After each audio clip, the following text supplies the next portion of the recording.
Cette vidéo de formation est une leçon du tutoriel officiel Edus. Edus sur le bout des doigts. Si vous êtes intéressé par la formation complète, d'une durée de 15 heures et 320 leçons, contactez votre revendeur Edus ou rendez-vous sur tutorial.edus.fr. Dans la partie effets spéciaux, il convient aussi d'aborder les effets de vitesse de défilement des clips. Ils peuvent servir à faire des effets particuliers pour une expression, faire défiler le temps rapidement, comme par exemple aller jusqu'au ce qu'on appelle le time-lapse. Ils permettent aussi de faire des raccords de temps et plein d'autres choses très créatives. Pour réaliser un effet vitesse, nous avions vu une solution que je vais vous rappeler. C'est depuis le moniteur source que nous pouvons tout de suite insérer un clip au ralenti ou en accéléré entre un point d'entrée et un point de sortie sur la timeline. Cela permet soit de raccorder un clip dans un intervalle précis, soit de calculer tout de suite l'effet. Prenons cet exemple. Ici, j'ai un clip qui a pour durée 7 secondes et 17 images. Si maintenant je souhaite faire un ralenti à 50%, il faut que je fasse sur ma timeline un point d'entrée et un point de sortie de 14 secondes et 34 images, soit 15 secondes plus 34 moins 25, 9 images. Donc 15 secondes et 9 images. Donc ici, dans durée, je vais saisir 15 secondes, 9 images. Je clique et après, sur le clavier, je tape 15,09, entrée. Le point de sortie s'est mis à 15 secondes, 9 images. Je retourne sur le PLR et cette fois-ci, je vais cliquer sur remplacer sur la timeline ou insérer ou E sur le clavier ou les raccourcis clavier correspondants. Ici, le point d'entrée et le point de sortie du clip source correspondent au point d'entrée et au point de sortie insérés sur la timeline. Et on a effectivement un ralenti à 50%.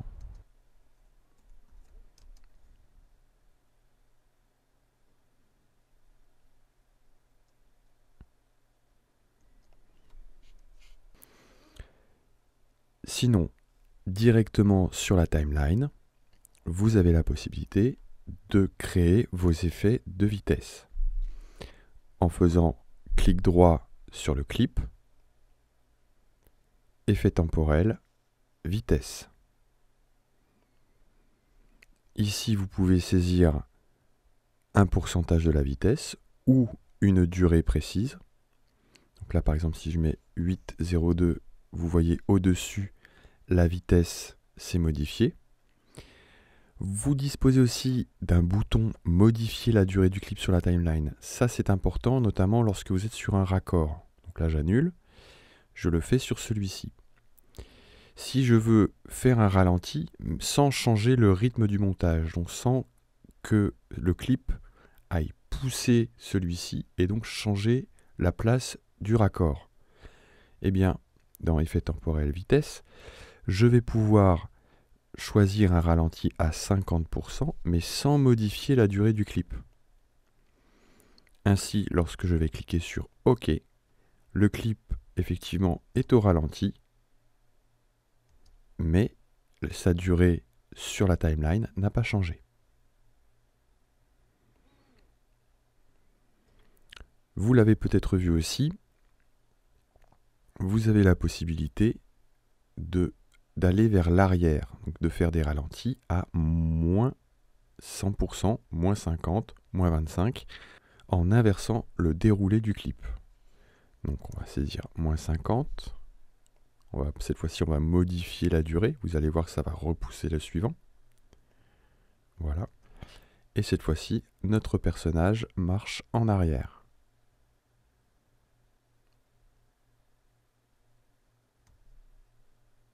Dans les effets de vitesse aussi. Vous avez un bouton option de champ. Alors celui-ci il est très intéressant.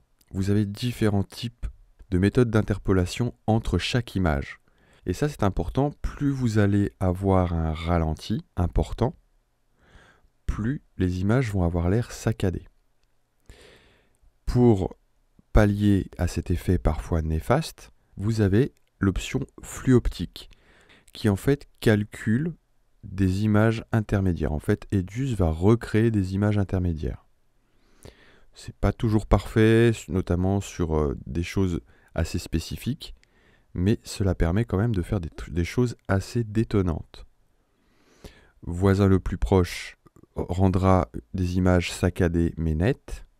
Mélange d'images fluidifie le ralenti, mais les images sont un petit peu moins nettes. Flux optique est un compromis entre les deux. Il n'y a pas de règle générale, c'est aussi en fonction des cas que vous allez choisir ces options. Ici, des entrelacements si la vitesse est inférieure à 100%, c'est un peu historique, c'est vrai que de moins en moins on utilise des flux entrelacés.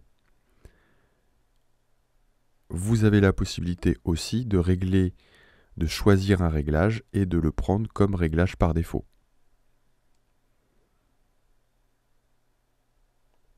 Donc là, nous allons changer, par exemple, ici. On va prendre un ralenti cette fois-ci un petit peu plus important. On va le prendre à 25%. Alors j'avais mis un stabilisateur d'image sur ce plan-là. Je le duplique. Et celui-ci, vitesse, option de champ, on va prendre par exemple voisin le plus proche. Donc le premier, celui-ci est en flux optique. Et le second sur lequel on arrive, c'est voisin le plus proche. On voit que le ralenti est plus saccadé. C'est un autre effet. C'est une autre expression, ça permet de faire des choses différentes au niveau de l'expression de l'image. Alors, autre chose, il faut savoir que cette méthode d'option de champ et d'interpolation, vous la retrouvez ici dans Effet temporel, option de champ. C'est-à-dire que vous n'êtes pas obligé d'appliquer une vitesse pour changer les options de champ de votre clip. Pourquoi c'est intéressant? C'est intéressant notamment lorsque vous utilisez des rushs NTSC sur un montage PAL ou des rushs PAL sur un montage NTSC. Parfois, en fait, l'image peut apparaître peu fluide ou il peut y avoir quelques petites saccades. Le flux optique permet d'optimiser ces petits problèmes qui peuvent apparaître. Attention, je ne parle pas de problèmes de trame qui sont beaucoup plus importants et qui là font qu'une image n'est pratiquement pas visible. Sachez qu'à tout moment, si vous avez ce problème-là, vous pouvez faire clic droit, propriété sur le clip et changer la trame, c'est-à-dire l'entrelacement de votre clip, soit clip par clip ou on l'a vu par série de clips dans le chutier d'Edius. La méthode ici, l'option de champ, c'est vraiment pour faire un réglage très fin et c'est assez bluffant. Notamment, j'ai remarqué que le drone que j'utilise a une meilleure image en 29-97 parce qu'il a été développé pour ça. Donc en NTSC, c'est vrai que l'image est plus fluide et est plus jolie. Par contre, il a tendance, alors là, je vais passer, je m'en excuse, je passe au quart de la définition, mais sinon l'ordinateur ne suit pas.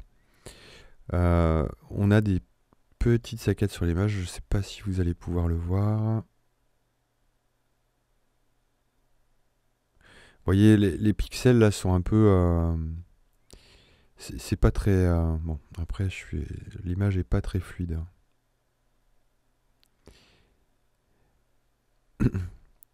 Donc j'ai remarqué que sur les images du drone qui sont meilleures en mode ce qu'ils appellent en mode 30p, mais en fait c'est du 2997 en NTSC. Lorsque vous l'appliquez, lorsque je la place sur une timeline d'Edus, moi je monte en PAL, en 25 ou en 50p, eh bien en appliquant un flux optique dans les options de trame, la qualité est nickel. Ça augmente encore la fluidité de l'image. Nous vous envoyons nos meilleures salutations et vous souhaitons de bons montages. Votre équipe, edus.fr.